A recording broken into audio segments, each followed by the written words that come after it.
Kanker payudara ini sebenarnya adalah penyakit yang multifaktorial. Jadi ada beberapa faktor yang saling bersamaan menyebabkan terjadinya kanker payudara. Memang salah satunya adalah gaya hidup. Kalau seorang perempuan itu dia cepat mens, maksudnya mensnya di usia yang masih muda ya, usia dini. Kemudian dia menopausnya di usia yang tua. Nah itu kan artinya pajanan estrogen selama dia hidup itu lebih panjang. Nah itu meningkatkan resiko kanker payudara. Gitu ya. Kanker payudara ini bisa juga sih terjadi pada pria. Nah di RSUD Siti Fatimah itu sendiri dok, sudah ada poliklinik spesialis bedah onkologi dok. Ini bagaimana dok untuk masyarakat Sumatera Selatan yang mungkin ingin mengetahui alurnya, bagaimana sih berobat di Siti Fatimah untuk bedah onkologi? Iya.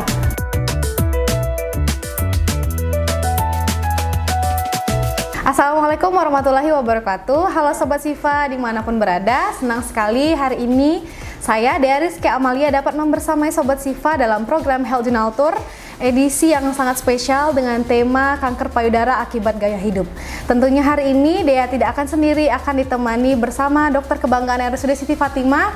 Di sini sudah ada Dokter Rahminta, spesialis bedah onkologi. Halo dokter. Halo. Boleh dokter menyapa Sobat Sifa yang ada di rumah?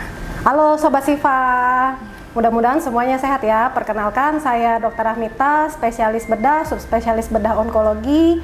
Saya saat ini praktek di Rumah Sakit Siti Fatimah, Palembang. Oke, terima kasih dokter. Baik Sobat Sifa, dimanapun berada, seperti yang kita ketahui menurut Kemenkes RI menyatakan diantaranya lebih dari 200 adanya jenis kanker itu lebih dari 200 jenis kanker. Kemudian kanker payudara ini merupakan jenis kanker terbanyak di dunia, termasuk di Indonesia juga.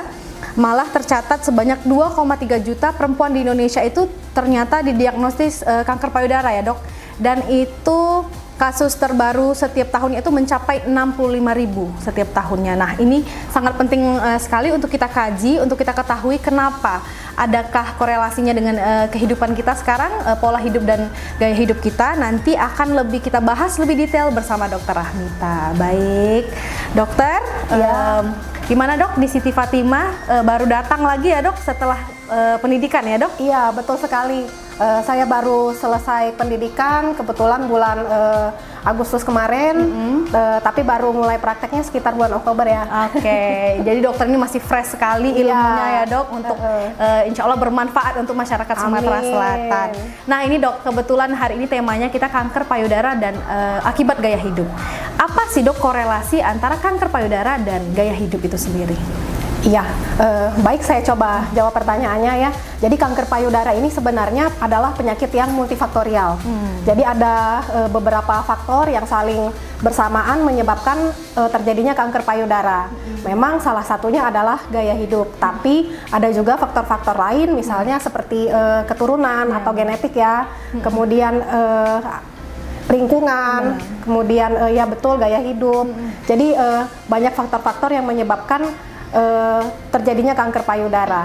Seperti itu. Baik, jadi korelasinya memang salah satunya yang mengakibatkannya itu gaya hidup ya dok? Iya, karena sekarang kan seperti yang kita ketahui, sekarang masyarakat banyak pola hidupnya agak kurang sehat cenderung ya dok, apalagi dari makanan mungkin ya dok. Betul. Ya? Baik dok. Nah, tadi dokter udah menyebutkan juga beberapa faktor resikonya. Nah, nanti bisa disebutkan nggak dok faktor resiko yang lebih detail lagi, apa yang menyebabkan kanker payudara? Baik ya, coba kita bahas satu persatu ya. Yang pertama tadi adalah genetik. Jadi kalau tubuh kita ini kan ada apa namanya gen ya, mungkin sudah pada sering mendengar adanya gen. Nah, ada gen yang disebut BRCA1, kemudian BRCA2 ya, itu yang terkenal menyebabkan kanker payudara. Memang ada tes tersendiri untuk genetik ini, tetapi mungkin di tempat kita masih belum sering dilakukan. Jadi sebenarnya bisa nggak sih kita ngecek kita ada genetik untuk kanker payudara atau enggak? Ya itu sebenarnya bisa dilakukan tes seperti itu, tetapi mungkin apa namanya belum banyak ya dikerjakan di Palembang maupun di Indonesia. Kemudian yang kedua tadi adalah gaya hidup. Sebenarnya gaya hidup ini bisa kita modifikasi ya. Jadi gaya hidup itu misalnya nih kita sering apa ya, merokok atau mengkonsumsi alkohol, kemudian makan makanan yang kita kenal sebagai makanan ultra processed food, Iya, ya, benar. yang makanan-makanan olahan, maksudnya yang Instan gitu ya, Dok? instan, karena dia kan mengandung pengawet biasanya, kemudian mengandung pewarna atau perasa buatan ya, supaya makanannya enak ya, seperti itu. Kemudian lagi bisa juga faktor resiko yang lain seperti hormonal. Jadi kanker payudara ini dipengaruhi oleh hormon juga, terutama pada perempuan, yaitu estrogen. Jadi ada yang namanya paparan estrogen. Nah, jadi kalau kita kalau seorang perempuan itu dia cepat mens, maksudnya mensnya di usia yang Ya, masih dini muda ya, ya, usia dini. Kemudian dia menopausnya di usia yang tua. Nah, itu kan artinya pajanan estrogen selama dia hidup itu lebih panjang. Banyak, ya. Nah, itu meningkatkan resiko kanker payudara. Oh, gitu ya, Tetapi jika seseorang mensnya rata-rata, misalnya usia belasan tahun Iya. ya, kemudian menopausnya juga usia yang Normal rata-rata gitu ya. normal ya, misalnya usia 55 tahun, berarti kan pajanan estrogennya lebih ini ya, lebih sedikit dibandingkan orang yang mensnya cepat dan menopausnya lambat. Nah, itu juga meningkatkan faktor resiko. Kemudian lagi ini jika seseorang tidak memiliki anak, ya, karena kan waktu kita hamil estrogen kan turun, jadi sama tadi terkait dengan pajanan estrogen. Kemudian juga menyusui juga merupakan faktor pelindung ya, faktor pelindung untuk kanker payudara. Mencegah payudara itu sendiri. Iya. Jadi itu tadi faktor resikonya ya, Dok? Iya. Nah, untuk jenis kelamin itu sendiri, Dok, apakah kanker payudaranya hanya terjadi pada wanita, Dok? Kanker payudara ini bisa juga sih terjadi pada pria, namun memang persentasenya itu pada pria sedikit ya, paling hanya ya 1 atau 2%. Jadi sebagian besar itu terjadi pada wanita. Kalau usia, Dok, ada nggak usia tertentu yang benar-benar dia terkena kanker payudara itu sendiri? Iya, biasanya sih mengenai perempuan yang usianya sudah ini ya, yang sudah tua biasanya. Biasanya kalau usia muda itu lebih sering tumor jinak ya. Oke, jadi itu tadi faktor resiko yang bisa menyebabkan kanker payudara. Ada gen ya, Dok, gaya hidup, Betul, kemudian hormon gitu ya, Dok. Yang paling banyak terjadi itu apa, Dok? Jadi kanker payudara ini penyebabnya multifaktorial, tidak ada satu penyebab tunggal yang menyebabkan kanker payudara. Jadi dia bersama-sama berbagai faktor tersebut dapat menyebabkan kanker payudara. Bisa saja misalnya pasien ini ada keturunan kanker payudara, jadi secara genetik dia mungkin ada gen buat kanker payudara. Tetapi misalnya dia memiliki gaya hidup yang sehat, kemudian juga makan makanannya yang sehat, kemudian dia paparan hormonnya ya normal, ya mungkin dia tidak keluar kanker payudaranya seperti itu. Oke, jadi hari ini khusus kita membahas tentang gaya hidup ya, Dok ya? Iya.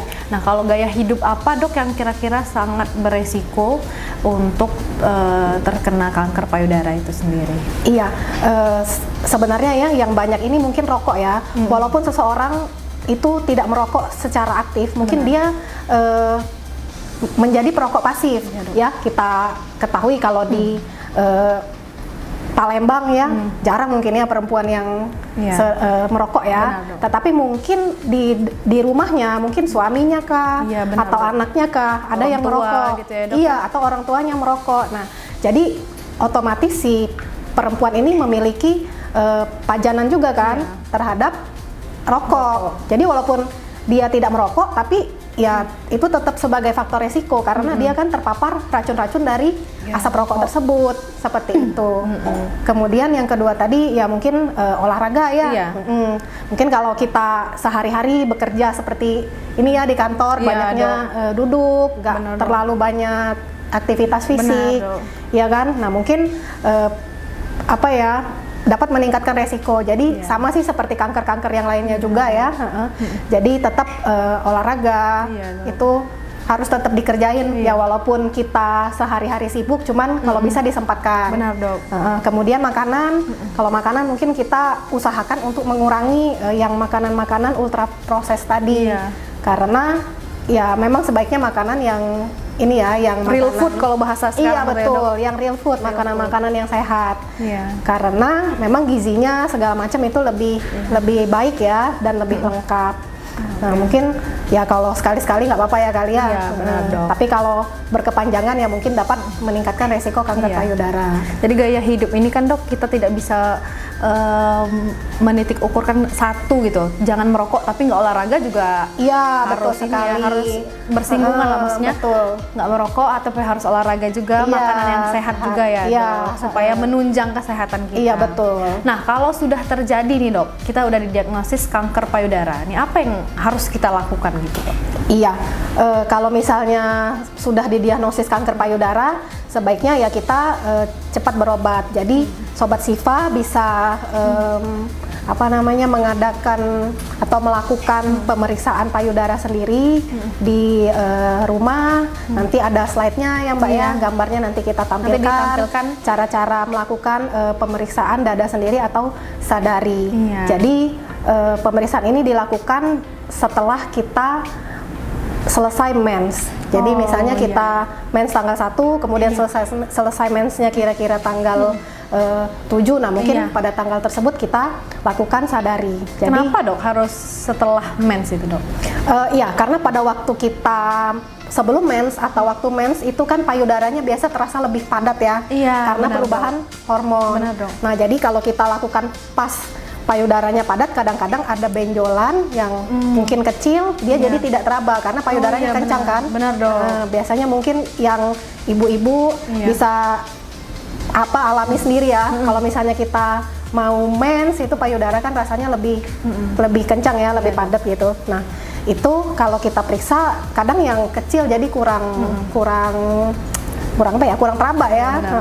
Cuman kalau setelah selesai mens kan payudaranya udah lebih longgar lagi Iya. konsistensinya. Iya. Nah, itu kita bisa lakukan pemeriksaan dada sendiri seperti itu. Jadi harus curiga ya, Dok, kita tuh. Iya, kalau misalnya memang sudah ada benjolan, kita harus cepat datang berobat karena untuk kita pastiin dulu Benar, nih. Dok. Jadi, oh saya ada benjolan nih. Nah, jangan khawatir dahulu karena sebenarnya kanker payudara ini itu hanya ya sekitar 20-40% mungkin ya. Jadi yang tumor jinaknya itu lebih banyak. 60-80% benjolan pada payudara itu malahan sebenarnya tumor jinak. Tumor jinak. Tapi harus cepat juga kita Iya. ini ya, Dok, selesaikan permasalahan itu, Dok. Karena ya itu tadi kalau dia memang kanker payudara kan namanya kanker ini tumor ganas ya. Iya, benar, Jadi Dok. dia bisa menyebar ke tulang, ke Iya. hati, Iya, ya ke tempat lain seperti itu. Jadi kita harus lebih agresif juga penanganannya. Benar, Dok. Nah, untuk sadari ini ya, Dok, pencegahan ini itu baiknya dilakukan pada saat remaja atau kita setelah menikah bahkan menyusui atau gimana baiknya? Iya, setelah mens sudah dikerjakan sebaiknya. Dari remaja boleh, Dok, Iya, itu ya? boleh dari remaja. Bahkan sampai menopause pun tetap kita Harus, kerjakan. iya, Dok. Nah, tapi kan kalau menopause sudah nggak mens lagi nih, Iya. kapan kita kerjain? Ya kita pilih aja tanggal 1 Iya. bulan itu, misalnya tanggal 1 gitu ya, setiap tanggal 1 Iya. diperiksa, Cek gitu ya, Dok. dicek. Dari remaja udah boleh ya, Dok? Iya, betul. Ada nggak, Dok, banyak nggak kasusnya untuk di remaja sendiri itu terkena kanker payudara? Kalau remaja sih lebih sedikit ya dibandingkan dengan yang usia tua ya. Kalau remaja itu biasanya banyak tumor jinak payudara Iya. ya. Mungkin fibroadenoma mama atau FAM yang sering kita temui di klinik. Rata-rata berarti usia berapa, Dok? Mungkin sekitar ya 40-50 tahun ke atas ya. Oh, berarti dari umur 30-an sebenarnya kita udah curiga lah ya, Dok, ya, harus dicek lah gitu kan. Iya, Awalnya kanker payudara itu dari tumor jinak itu ya, Dok? ini beda ya. Dia kalau tumor jinak itu ya dia memang tumor jinak. Iya. Ya walaupun ukurannya besar, Iya. misalnya ukurannya 5 cm nih. Iya. Tapi kalau dari hasil pemeriksaan patologi Iya. anatomi itu dia tumornya jinak ya dia tetap jinak. Jinak. Jadi bedanya tumor jinak sama tumor ganas ini, kalau tumor ganas ini kan dia lebih agresif. Dia bisa bermetastasis atau dia bisa pindah ke organ lain. Benar, Dok. Nah, kalau dia tumor jinak ya paling dia misalnya di payudara ya udah di payudara itu aja. Dia nggak menyebar ke organ lain seperti itu. Jadi kalau tumor jinak bisa nggak sih jadi tumor ganas? Ya kalau dia memang tumor jinak sebenarnya dia tidak menjadi tumor ganas. Iya. Tetapi memang ada beberapa keadaan yang kita kenal sebagai lesi prekancer. Nah, jadi dia ini belum menjadi kanker atau tumor ganas, tetapi dia bisa menjadi tumor yang ganas. Nah itu beda. Jadi kalau tumor jinak ya dia tetap tumor jinak, tapi kalau dia misalnya memang dikatakan prekancer tadi ya, dia belum bisa kita sebut sebagai menuju, kanker. Ya, menuju seperti itu. Nah, itu yang perlu diwaspadai, memang dia bisa berubah menjadi kanker. Untuk tanda gejalanya apakah cuman benjolan aja dok atau Yang ada lain? Iya, baik. Sebenarnya ada beberapa ini ya, tanda dan gejala yang biasanya dialami oleh pasien kanker payudara. Memang mungkin yang paling sering tadi benjolan ya. Iya, benar. Karena kalau ada benjolan kan kita langsung aware ya, cepat mengetahui. Kemudian bisa juga misalnya perubahan kulit. Misalnya di kulitnya ada luka ya, atau kemudian yang kedua kulitnya seperti kulit jeruk. Di bagian sini ya dok? Di kulit payudaranya. Kulit payudaranya. Mungkin ada perubahan bentuk putingnya. Biasanya kan kalau puting yang normal dia keluar ya. Nah mungkin putingnya tertarik ke dalam. Oh itu salah satunya ciri ya. Terus kemudian ada juga ini seperti lesung di kulit payudara atau dimple. Jadi kulit payudaranya itu kayak tertarik ke dalam, seperti itu.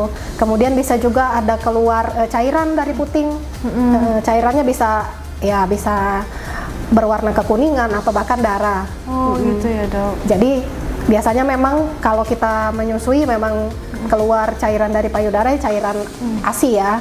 Nah tetapi ini di luar menyusui misalnya ada keluar cairan yang tidak normal, yang mungkin merupakan salah satu tanda dari kanker payudara juga. Oh, baik, Sobat Sifa, jadi diingat-ingat untuk tanda dan gejala dari kanker payudara itu sendiri ya dok. Jadi harus dilihat, makanya tadi lebih baik mencegah daripada mengobati. Jadi lebih sering untuk mengecek ya dok setiap setelah menstruasi. Nah ketika kita udah kanker payudara ini dok, itu maksudnya kemungkinan untuk bertahan hidupnya itu gimana dok? Ya. Baik, kalau misalnya nih Sobat Sifa sudah didiagnosis dengan kanker payudara, jangan stres dulu ya. Ya benar dok. Tapi pasti mungkin, ya dok. Pasti stres ya. Nah jadi kanker payudara ini kan ada stadiumnya ya. Dia bisa stadium 1 sampai stadium 4. Nah kalau dia masih stadium awal sebenarnya itu apa kita bilang prognosis ya, kemungkinan hidupnya itu prognosisnya cukup tinggi ya. Mungkin ya bisa 90% kali ya, cukup tinggi. Namun ya tergantung dari subtipe kankernya juga. Jadi kanker payudara ini ada macam-macam, ada yang dia tidak terlalu agresif, ada yang dia sangat agresif. Nah, jadi kalau misalnya masih stadiumnya stadium awal, itu kita lebih mudah menanganinya. Mungkin juga berhubungan dengan tindakannya, tindakan operasinya ya. Yang paling mungkin yang paling ditakuti kalau perempuan ya, mastektomi atau payudaranya diangkat ya. Benar. Nah, kalau misalnya masih stadium dini itu sebenarnya ada tindakan yang namanya breast conserving surgery. Jadi dia tidak perlu payudaranya diangkat semua. Jadi cukup benjolannya beserta jaringan sehat di sekitar benjolannya itu yang diangkat. Jadi dia masih tetap punya payudara. Nah, kemudian apa namanya? Kalau misalnya dia sudah stadium yang cukup lanjut ya. Nah, itu memang prognosisnya cukup jelek karena apa ya, sudah luas juga penyakitnya, sudah kemana-mana gitu kan, jadi lebih sulit pengobatannya. Tapi ada modalitas lain seperti misalnya kemoterapi, kemudian radioterapi, mungkin ya dapat meningkatkan angka survivalnya ya, kemungkinan hidupnya seperti itu. Jadi ya walaupun sudah stadium lanjut, nah masih tetap bisa kita ada kemungkinan ya, ada tetap kemungkinan masih bisa kita obatin dengan modalitas yang non pembedahan tadi. Seperti itu. Jadi kalau di Indonesia ini seperti yang kita ketahui itu kan dok, kalau misalnya udah didiagnosis kanker itu rasanya aduh udah mau divonis ini. Nah jadi dari Sobat Sifa yang ada di rumah tentunya pasti stres kan dok kita itu mikirnya. Katanya stres itu juga memperburuk keadaan kan dok? Iya betul. Keadaan kita bisa mental dan fisik kan dok? Nah jadi jika kita terkena kanker payudara ataupun kanker-kanker yang lainnya itu harus segera diperiksakan supaya kita tahu sampai mana keadaannya. Yang jelas pasti ada kemungkinan ya dok untuk baik. Nah untuk tadi dokter udah menyinggung tentang kemoterapi, radiografi. Nah itu tindakan apa aja dok ketika kita terkena kanker payudara? Tindakan apa aja atau terapi apa aja yang bisa dilakukan? Iya, jadi pasti pertama-tama kita lihat stadiumnya dulu ya. Apakah dia stadium awal ataukah sudah stadium lanjut. Kalau misalnya dia memang masih stadium awal, mungkin bisa kita lakukan pembedahan untuk mengangkat tumornya ya. Kemudian kalau dia sudah stadium lanjut, mungkin ada pilihan apakah kita lakukan kemoterapi terlebih dahulu atau hormonal terapi. Nah, nanti setelah pengobatan biasanya ukuran tumornya akan lebih kecil. Nah, itu nanti bisa kita lakukan pembedahan. Ataukah misalnya dia belum layak dilakukan pembedahan, ya mungkin kita lanjutkan terapi hormonal ataupun kemoterapinya terlebih dahulu, seperti itu. Baik, jadi itulah tadi terapi yang bisa dilakukan ya dok, Iya. kemoterapi. Sekarang nih orang tuh banyak yang takut banget gitu loh untuk menghadapi kemoterapi itu dok. Iya, betul sekali. Memang ya kalau ini kemoterapi badannya jadi ditakutkan sekali sama masyarakat kan dok, karena dari fisik jadi itu kelihatan ya dok. Iya kan, rambutnya Iya, rontok gitu ya. kan, dok. Tapi saat ini sih sudah ada obat-obat kemoterapi yang lebih baik dari beberapa puluh tahun yang lalu Iya. ya. Jadi mungkin efek sampingnya ya tetap ada, Iya, efek tapi lebih sampingnya, minim lah, dok, tapi ya. lebih minim. Terus kita juga memberikan obat-obatan yang lain supaya nih misalnya di kemoterapi kan biasanya mual, Iya. nggak bisa makan ya, mungkin kita Iya. berikan obat-obatan untuk mengurangi efek samping tersebut seperti Oke, itu. Baik. Jadi itu tadi terapi yang bisa dilakukan untuk kanker payudara. Nah, di RSUD Siti Fatimah itu sendiri dok, sudah ada poliklinik spesialis bedah onkologi nih dok. Ini bagaimana dok untuk masyarakat Sumatera Selatan yang mungkin ingin mengetahui alurnya, bagaimana sih berobat di Siti Fatimah untuk bedah onkologi? Iya, Sobat Siti Fatimah, Iya. ini memang kita sudah buka ya Iya. layanan bedah onkologi, baik untuk pasien pribadi maupun untuk pasien BPJS. Jadi mungkin alurnya kalau dia pasien pribadi mungkin bisa datang langsung ya ke rumah Iya. sakit kita, atau kalau misalnya untuk pasien BPJS mungkin ada rujukan ya, Iya, Dea, benar. ya, rujukan buat dari fasilitas kesehatan yang tingkat 1 ke Iya. rumah sakit seperti itu. Nanti kalau misalnya memang dari vaskes awalnya ada rujukan, tinggal datang aja ya berarti ke Iya, ke sini. Siti Fatimah. Nanti Jadi- kita layanin di poliklinik seperti Iya. itu. Jadi Sobat Sifa, RSUD Siti Fatimah untuk bedah onkologi itu udah menyediakan baik itu mandiri maupun BPJS Iya. ya dok. Nah, bagaimana sih dok cara kita untuk mencegah terjadinya kanker payudara? Iya, jadi untuk mencegah terjadinya kanker payudara itu kan tadi ada faktor-faktor resiko ya.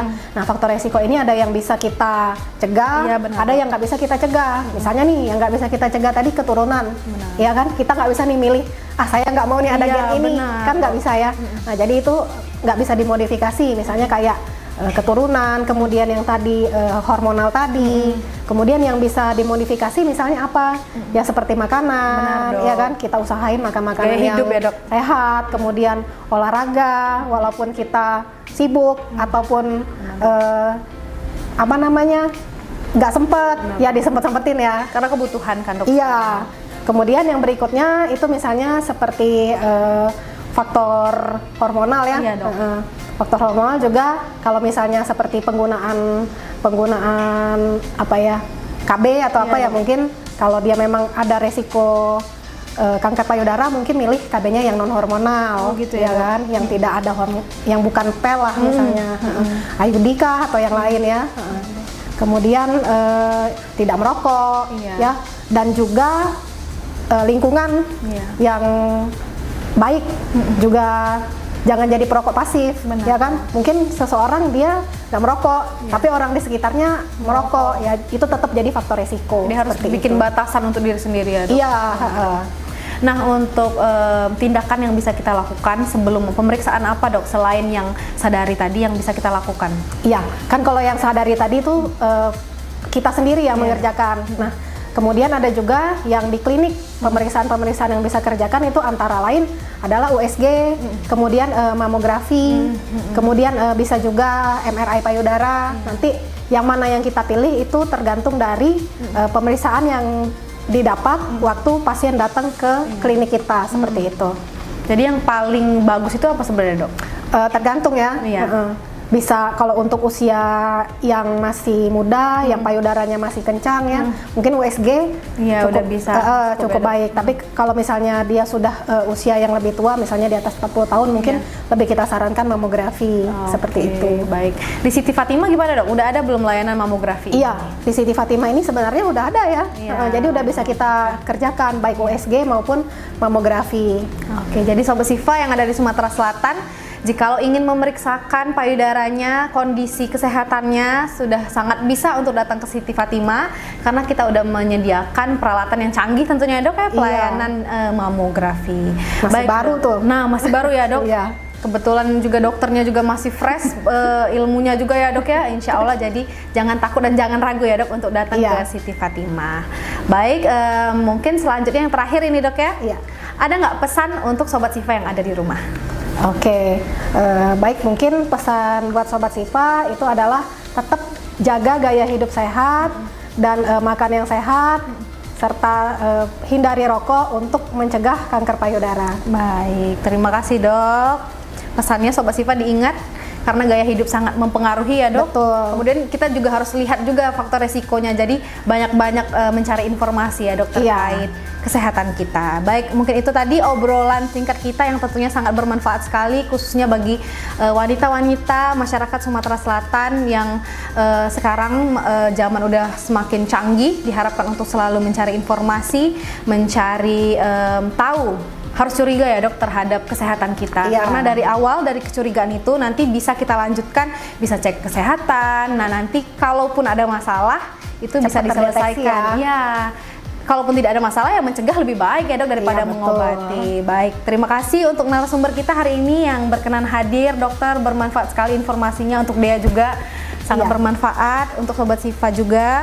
Kemudian terima kasih untuk Sobat Sifa yang selalu menyaksikan program Health Journal Tour di YouTube channel RSUD Siti Fatimah Provinsi Sumatera Selatan. Dan jangan lupa untuk selalu mengikuti sosial media kami di Instagram RSUD Siti Fatimah Provinsi Sumatera Selatan.